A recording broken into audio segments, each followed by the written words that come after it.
Hello बच्चों, स्वागत है आप सभी का हमारे इस यूट्यूब चैनल पर। मैं आपके लिए लेके आया हूँ क्लास 11वीं का हाफ ईयरली यानी अर्धवार्षिक परीक्षा वार्षिक परीक्षा 2024-25 का केमिस्ट्री रसायन का सॉल्यूशन, जो कि आपका आज यानी कि 20 दिसंबर को हुआ था।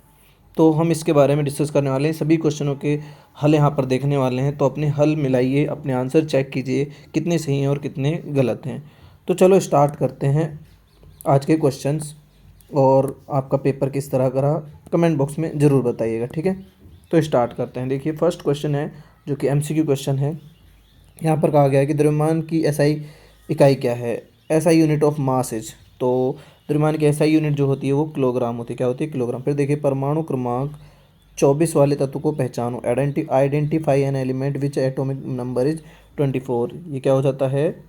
क्रोमियम हो जाता है, ठीक है। उसके बाद देखिए प्रोटॉन की खोज किसने की, है ना। हु डिस्कवर द प्रोटॉन, तो प्रोटॉन के बारे में गोल्डस्टीन ने बताया। कभी कभी रदरफोर्ड भी कह देते हैं, तो उस पर ध्यान नहीं देना। उसके बाद देखिए तीसरे आवर्त में कितने तत्व हैं, तो तीसरे आवर्त में 8 तत्व हैं। How many elements are there in third period, तो 8। निम्नलिखित में से कौन अणु केंद्रीय परमाणु के संबंध में अष्टक नियम का पालन नहीं करता है। Which of the following molecule deviates from octet rule with respect to central atom, तो यहाँ पर आंसर हो जाएगा अमोनिया, ठीक है। उसके बाद देखिए किस अणु का आकार CO2 के समान होता है। The shape of CO2 molecule is similar to beryllium fluoride या BeF2 के समान होता है, ठीक है। उसके बाद देखिए निम्न में से कौन सी अवस्था फलन नहीं है, तो विच of the following is not a state function is, ये यहाँ पर कार्य आंसर हो जाएगा। फिर देखिए यहाँ पर निम्न अभिक्रिया में H2 I2 की दोनों गैसीय स्टेट में है, 2HI प्रोडक्ट बना है गैसीय में। तो Kp और Kc के मान में यहाँ पर संबंध पूछा गया है। Relation value of Kp and Kc in the following reaction, तो यहाँ पर आंसर हो जाएगा Kp is greater than Kc, ठीक है। उसके बाद देखिए फिल इन द ब्लैंक्स के बारे में बात करते हैं। SF6 में संकरण यानी कि हाइब्रिडाइजेशन क्या होगा, तो यहाँ होगा sp3d2 संकरण हो जाएगा और अष्टफल की इसकी स्ट्रक्चर हो जाएगी हेक्सागोनल, ठीक है। यहाँ पर क्वांटम संख्या n बराबर 4 l बराबर, यहाँ पर याद रखना ये l है, l बराबर 2 वाला कक्षक है। क्वांटम नंबर n बराबर कॉरेस्पॉन्डिंग टू, देखिए यहाँ पर हो जाएगा ये 4d, क्योंकि देखिए यहाँ पर क्या होता है, जो L0 होता है वो s के बारे में बताता है, L1 जो है वो बताता है p के बारे में, और L2 जो है वो d के बारे में बताता है। किसके बारे में बताता है? तो इस तरह से यहाँ पर d कक्षक हो जाएगा। किसी तत्व के परमाणु जिनके परमाणु क्रमांक समान होता द्रव्यमान संख्या अलग हो, उसे हम क्या कहते हैं? उसको हम समस्थानिक कहते हैं। क्या कहते हैं? समस्थानिक कहते हैं। The atom of the an element having same atomic number in the different mass number are called isotonic. क्या कहते हैं? आइसोटोनिक नहीं कहते हैं, कुछ और कहते हैं ना। थोड़ा इंग्लिश वर्ड मुझे ध्यान नहीं आ रहा है, आप देख लीजिएगा। इंग्लिश वर्ड अभी मेरे दिमाग में नहीं आ रहा है, ठीक है। आइसोटोनिक, आइसोटोनिक हो सकता है वैसे, है ना। आइसोटोनिक होना नहीं चाहिए, आइसोटोनिक सॉल्यूशन होता है, देख लीजिएगा। इसमें मुझे थोड़ा डाउट है, वर्ड में प्रॉब्लम है, बाकी कोई प्रॉब्लम। रुद्धोष्म प्रक्रम यानी द वैल्यू डेल्टा क्यू का मान इन एडियाबैटिक प्रोसेस, या रुद्धोष्म में तो इसका मान होता है शून्य। क्या होता है? शून्य, ठीक है, 0 इसका मान हो जाएगा। उसके बाद देखिए यहाँ पर एक क्वेश्चन है, very short answer type question. देखिए 16 ग्राम ऑक्सीजन अणु में कितने मोल होंगे। How many moles are there in 16 gram of oxygen molecule, तो यहाँ पर कैसे निकालेंगे हम कि मोल के लिए हमको ये फॉर्मूला लगाना पड़ेगा कि जितने ग्राम हैं हमको दिए गए हैं, साथ में मोलिकुलर वेट यहाँ हमको लिखना पड़ेगा। तो इस तरह से यहाँ 16 और ऑक्सीजन का मोलिकुलर वेट भी 16 होता है, तो आंसर आ जाएगा 1 मोल, इसका आंसर हो जाएगा, ठीक है। क्या आंसर हो जाएगा? 1 मोल इसका आंसर हो जाता है। उसके बाद देखिए विलियन की मोलरता को परिभाषित किया, define the molarity of solution, तो क्या हो जाएगी 1 लीटर विलियन में उपस्थित 1 लीटर विलियन में उपस्थित विलेय के मोलों की संख्या को क्या कहते हैं? विलेय के मोलों की संख्या को हम क्या कहते हैं? मोलरता कहते हैं, है ना। तो 1 लीटर सॉल्यूशन हाउ मैनी या moles present mole of solute is called concentration called molarity, ठीक है, ये हो जाएगा। उसके बाद बात करते हैं नेक्स्ट क्वेश्चन क्या है, यहाँ पर ये पोटेशियम आपको दिया गया है, इसमें इलेक्ट्रॉन प्रोटॉन न्यूट्रॉन की संख्या लिखे। यहाँ पर इलेक्ट्रॉन प्रोटॉन और न्यूट्रॉन की संख्या लिखनी है ना, क्या लिखनी है, इलेक्ट्रॉन प्रोटॉन और न्यूट्रॉन की संख्या लिखनी है। तो देखिए यहाँ पर पोटेशियम में 19 हैं और यहाँ का जो इसका मास जो दिख रहा है आपको 39 है ना, परमाणु भार इसको हम कहते हैं। तो यहाँ पर देखिए प्रोटॉन हो जाएंगे 19 है ना, न्यूट्रॉन हो जाएंगे यहाँ पर 20 और इलेक्ट्रॉन हो जाएंगे यहाँ पर 19। ठीक है, ये इसका आंसर हो जाता है। ठीक है, देख लीजिएगा आप। उसके बाद देखिए यहाँ पूछा गया है कि एथीन के अणु में सिग्मा में पाई बंध की संख्या कितनी होती है। तो देखिए यहाँ पर हम एथीन का जो अणु है वो बना लेते हैं। यहाँ पर इस तरह से ये एथीन बनता है, ये है एथीन है ना, ये एथीन है, इसको इस तरह से भी हम लिख सकते हैं। ठीक है, तो यहाँ पर ये भी सिग्मा बंद है, ये भी सिग्मा बंद है, ये भी सिग्मा बंद है, ये भी एक इसमें पाई बंद है और यहाँ एक सिग्मा। तो इस तरह से आपको दिख रहा होगा सिग्मा बंद 5 हैं और पाई बंद 1 है, ये हो जाएगा इसका आंसर। ठीक है, हमने चेक कर लिया है। उसके बाद बात करते हैं नेक्स्ट क्वेश्चन की ओर। फिर नेक्स्ट क्वेश्चन है ऊष्मा धारिता की इकाई क्या है ना। यहाँ पर पूछा गया है कि ऊष्मा धारिता की इकाई क्या है। तो इसकी इकाई हो जाती है joule upon kilogram into kelvin. ठीक है, या इसको हम इस तरह से भी लिख सकते हैं जूल इंटू किलोग्राम इनवर्स या केल्विन इनवर्स। ठीक है, इस दोनों ही ठीक है, तो इसकी यूनिट हो जाएगी। ठीक है, उसके बाद बात करते हैं, देखिए नेक्स्ट क्वेश्चन क्या है। नेक्स्ट क्वेश्चन है मानक अवस्था में तत्वों के एंथैल्पी का मान कितना होता है। What is the value of enthalpy in standard state. तो इसका आंसर हो जाएगा 0। क्या हो जाएगा, 0 इसका आंसर हो जाता है। क्या हो जाता है, 0 यहाँ पर आंसर हो जाता है। ठीक है, क्या आंसर हो जाएगा, 0 इसका आंसर हो जाएगा। उसके बाद देखिए सोडियम साइनाइड का जलीय विलयन किस प्रकृति का होता है। What is the nature of aqua solution is. तो यहाँ पर ये हो जाएगा उदासीन, न्यूट्रल है ना, न्यूट्रल या उदासीन। ठीक है, ये हो जाएगा इसका आंसर। उसके बाद बात करते हैं, बाकी ये हमारे मेन क्वेश्चंस हो चुके हैं। बाकी ये देखिए आपके लघुत्रात्मक जो आपके यानी कि शॉर्ट टाइप आंसर्स आपको यहाँ क्वेश्चंस दिख रहे हैं। और फर्स्ट वाले की बात करें तो इसका आंसर हो जाएगा, देखिए आप डायरेक्ट आंसर मैं बता रहा हूँ आपको है ना, सॉल्यूशन की आपको मोलरता बतानी है। तो यहाँ पर देखिए, यहाँ पर m आपको निकालना है। तो यहाँ पर 4 ग्राम को दिए हुए हैं, यहाँ पर हमको क्या निकालना होगा, जो NaOH है इसका मोलिकुलर मास निकालोगे जो कि 40 आएगा, आप कर लोगे है ना। फिर यहाँ पर हमको सॉल्यूशन का आयतन दिया हुआ है 500 ml, वो एज इट इज लिख देंगे। लेकिन जब ml में हमको आयतन दिया हुआ है तो हम इंटू में 1000 कर देते हैं। इस तरह से हम इसको कैंसिल आउट कर देंगे है ना। तो ये आ जाएगा 4 से 4 कट जाएगा, यानी 1/5 आ जाएगा, जो कि 0.2 m आ जाएगा आंसर। क्या आ जाएगा, 0.2 m आ जाएगा इसका आंसर। ठीक है, तो इस तरह से आप यहाँ निकाल सकते हो। उसके बाद देखिए एक यहाँ पर है गुणित अनुपात का जो नियम यहाँ पर दिख रहा है आपको है ना, गुणित अनुपात का नियम क्या है। तो ये आप नियम भी आप लिख सकते हो। यहाँ पर इजी ही क्वेश्चन था, कोई हार्ड क्वेश्चन था नहीं कि गुणित अनुपात का नियम क्या होता है ना। देखिए यहाँ पर इसमें होता है कि जब दो तत्व एक से ज़्यादा यौगिक बनाते हैं तो एक तत्व का द्रव्यमान दूसरे तत्व के एक निश्चित द्रव्यमान के साथ छोटी पूर्ण संख्या के अनुपात में होता है ना। तो क्या होता है, जब 2 या 2 से अधिक तत्व क्या बनाते हैं, यौगिक बनाते हैं, तो एक तत्व का द्रव्यमान दूसरे तत्व के निश्चित द्रव्यमान के साथ छोटी पूर्ण संख्याओं के अनुपात में होता है। किस अनुपात में होता है, छोटी पूर्ण संख्याओं के अनुपात में होता है, छोटी पूर्ण संख्याओं के अनुपात में होता है। आपने लिख लिया होगा, मैंने बोला है, लिखा नहीं क्योंकि मैं नहीं चाहता अब इसमें लिखने में काफ़ी टाइम लग जाएगा। यहाँ पर देखिए आपको ये दिया हुआ है कि निम्न आयनों की त्रिज्या को घटते क्रम में लिखना है आपको है ना। आपको दिया हुआ है सोडियम दिया हुआ है ना, आप इस तरह से लगा सकते हो। मैग्नीशियम यहाँ दिया हुआ है ना, देखिए सोडियम है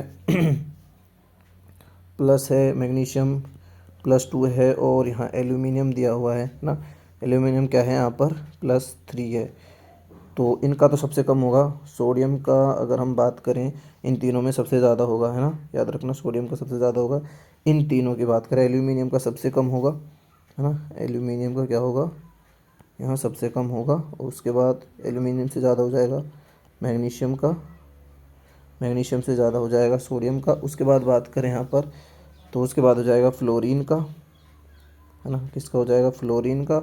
फिर हो जाएगा ऑक्सीजन का, और फिर हो जाएगा यहाँ पर -2 -3 माइनस, इस तरह से ये क्रम हो जाएगा। आप इसको बना सकते हैं, मतलब सबसे पहले Al, फिर मैग्नीशियम, फिर सोडियम, यहाँ प्लस लगा देना +2 और ये +3, फिर F-, फिर ऑक्सीजन -2 और N3। ठीक है, इस तरह से आप इसका आंसर कर सकते हो। तो ये एक आंसर हो जाएगा। ठीक है, उसके बाद देखिए यहाँ पर कहा गया है कि H2 अणु का अस्तित्व होता है जबकि हीलियम-2 का अस्तित्व नहीं होता है, क्यों? इसको हम समझाते हैं MOT, मॉलिक्यूलर ऑर्बिटल थ्योरी, या आणविक कक्षा सिद्धांत के आधार पर समझाते हैं। वैसे भी आप जानते हो कि हीलियम क्या है, एक अक्रिय गैस है, ये आणविक रूप में नहीं होती है। इसका सही मायने में रीजन होता है वो आपको MOT से निकल कर आता है कि जब MOT हम बनाते हैं ना, तो वहाँ पर इस तरह से ये डब्बे बनाते हैं कि हाँ, एक 2 इलेक्ट्रॉन होते हैं हीलियम में ना, तो इसका एक सिग्मा एस कक्षक बनता है जिसमें 2 इलेक्ट्रॉन आते हैं, और यहाँ एक सिग्मा NT बनता है, उसको इस तरह से दर्शाते हैं। तो और एक फॉर्मूला होता है जिसमें होता है कि यहाँ पर जो NT हैं, नॉन NT है ना, और -NT होता है, तो ये 2 -2 हो जाते हैं, 0 आ जाते हैं, और बटे में 2 होता है। तो वहाँ से ये बंद सामर्थ्य के बारे में बताता है, जहाँ पर बंद सामर्थ्य 0 आती है, जिसके कारण क्या होता है कि इसका नहीं हो पाता। उसके बाद देखिए क्षार धातुएं क्या होती हैं, द्विधनात्मक आयन नहीं बनाती हैं, क्यों? क्षार धातुओं के पास क्या होता है, S उपकोष में केवल 1 इलेक्ट्रॉन होता है, इसी कारण वो नहीं और 1 इलेक्ट्रॉन को देखा, जैसे हम सोडियम की बात करें, सोडियम गैस में 1 इलेक्ट्रॉन होता है, उसको त्याग करें तुरंत ही क्या बनता है, Na+, और Na+ 1 इलेक्ट्रॉन त्यागते ही उनका जो विन्यास होता है कैसा हो जाता है, अक्रिय गैस विन्यास हो जाता है, याद रखना। ठीक है, तो जो पहला जो वर्ग होता है उसमें क्षार धातुएं आती हैं।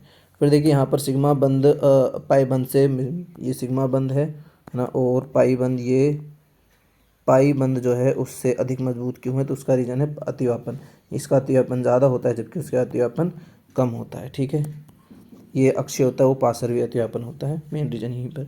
ये एक न्यूमेरिकल है जो आप कर लीजिएगा, ये आपकी ऊष्मागतिकी से रिलेटेड है। ठीक है, उसके बाद ऊष्मा शोषी व ऊष्मा क्षेपीय प्रक्रियाओं को जिसमें ऊष्मा उत्पन्न होती है वो ऊष्मा क्षेपीय अभिक्रिया होती है, जिसमें ऊष्मा का अवशोषण होता है वो ऊष्मा क्षेपीय हो जाती है। और Kp और Kc में यहाँ पर संबंध होता है। देखिए Kp बराबर होता है Kc ब्रैकेट में RT डेल्टा N, जो कि N का मान अगर 0 होता है ना, तो ये Kp बराबर Kc हो जाता है, मतलब RT के साथ। ठीक है, इस तरह से भी मान इसका आ जाता है। तो ये आपका रिलेशन हो जाता है Kp और Kc का, जो आप कर सकते हो। ठीक है, फिर देखिए बफर विलयन क्या होता है। बफर विलयन होता है बफर विलयन देखिए क्या होता है, बफर विलयन के बारे में बताएं हम, तो ये होता है दुर्बल क्षार तथा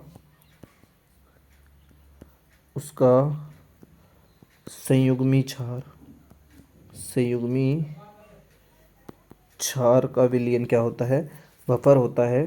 काफ़ी सारे हैं, या फिर ऐसा भी हो सकता है कि दुर्बल अम्ल होता है, सॉरी यहाँ पर ये उसका संयुग्मी क्षार नहीं होगा, उसका संयुग्मी अम्ल होगा, है ना। क्षार की बात होगी तो यहाँ पर अम्ल होगा, है ना। और अगर हम कहेंगे दुर्बल अम्ल है, दुर्बल अम्ल रहेगा, तो उसके साथ क्या होगा, तथा उसका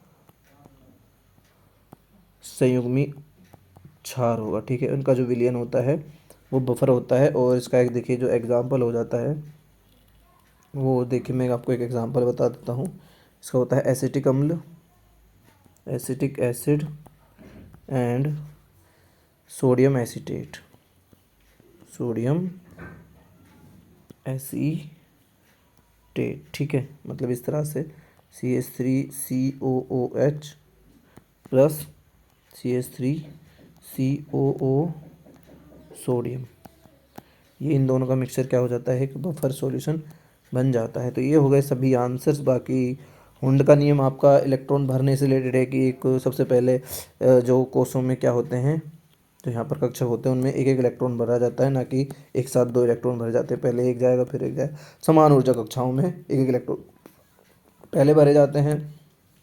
हाइजेनबर्ग का जो अनिश्चितता का सिद्धांत ये बताता है कि एक समय में इलेक्ट्रॉन की स्थिति और जो संवेग में परिवर्तन है उसको हम ज्ञात नहीं कर सकते, अर्थात इलेक्ट्रॉन की स्थिति क्या नहीं है, निश्चित नहीं है, ये बताता है। फिर बोरॉन से बेरिलियम की जो आयन एंथैल्पी है, बोरॉन से बेरिलियम के आयन एंथैल्पी का मान अधिक होता है, क्यों? क्योंकि अगर आप बोरॉन से इलेक्ट्रॉन निकालोगे तो बोरॉन के P में 1 होता है ना, और इसके 1s2 होता है, 2s2 होता है यहाँ पर, है ना। जबकि बोरोन बेरिलियम की बात करें, इसके पास 2s2 है, p में 0 है। तो जब 2s2 से आएगा तो ये भरा हुआ कक्षा के पूर्ण कक्षा, यहाँ से इलेक्ट्रॉन निकालने में ज़्यादा एनर्जी खर्च होगी, जबकि यहाँ से p से आसानी से एक इलेक्ट्रॉन निकाला जा सकता है। तो ये इसका आंसर हो जाएगा। बाकी देखिए आपको यहाँ दिख रहे होंगे कि निम्न के संयुग्मी अम्लों के सूत्र आपको बताने हैं। संयुग्मी अम्ल हम बताते हैं, है ना। संयुग्मी अम्ल जैसे हमने बताया था, देखिए अभी हमने एक एग्जांपल लिया था, शायद हमने मिटा दिया था वो CH3 वाला, कि CH3 COOH और ये CH3 COO सोडियम एसीटेट था, है ना। तो ये यहाँ पर देखिए क्या था, ये तो एसिटिक एसिड था, ये इसका संयुग्मी क्षार था। अगर मान लो हम यहाँ पर NaOH ले लें, है ना, तो NaOH की जब एसिड से कराएं, HCl हम यहाँ ले लेते हैं, तो इसका जो संयुग्मी जो अम्ल हो जाएगा, देखिए वो क्या हो जाएगा, यहाँ पर हो जाएगा NaCl, है ना। तरह से NaCl क्या हो जाएगा, संयुग्मी एसिड हो जाएगा। तो क्षार लेना पड़ेगा। जैसे अब जिस मान लो यहाँ पर NH3 अमोनिया है ना, तो इसका हो जाएगा NH4Cl हो जाएगा, क्या हो जाएगा, NH4Cl हो जाएगा, है ना। अब जैसे ये HSO4 है, तो जैसे सॉरी ये HSO4 है, तो ये H2SO4 हो जाएगा, ये हो जाएगा H3O प्लस हो जाएगा, और ये H2S हो जाएगा। ठीक है, इसका इस तरह से इसका आंसर हम लिख सकते हैं, कर सकते हैं आप आसानी से। उसके बाद संकरण है तो जो उनके अतिव्यापन से क्या होता है, संकरण होता है आगे जाके अमोनिया की। यहाँ पर आपको संकरण बतानी है, तो sp3 संकरण चतुष्फल की आकृति है जो आप बना सकते हो। कैसी होती है, चतुष्फल की होती है, चतुष्फल की स्ट्रक्चर होती है। तो यहाँ पर इस तरह से बना भी सकते हो, है ना। ये हाइड्रोजन, इधर हाइड्रोजन और इधर हाइड्रोजन। संकरण की आप परिभाषा लिख देना, लीजिए, कुछ खास नहीं, ठीक है, ये हो जाती है। बाकी हाइड्रोजन बंध आप बता सकते हो। ऊष्मागति का प्रथम द्वितीय नियम आप लिख सकते हो। हैस का नियम भी आप बता सकते हो, हैस का नियम क्या है ना, ये सभी आप आसानी से बता सकते हो।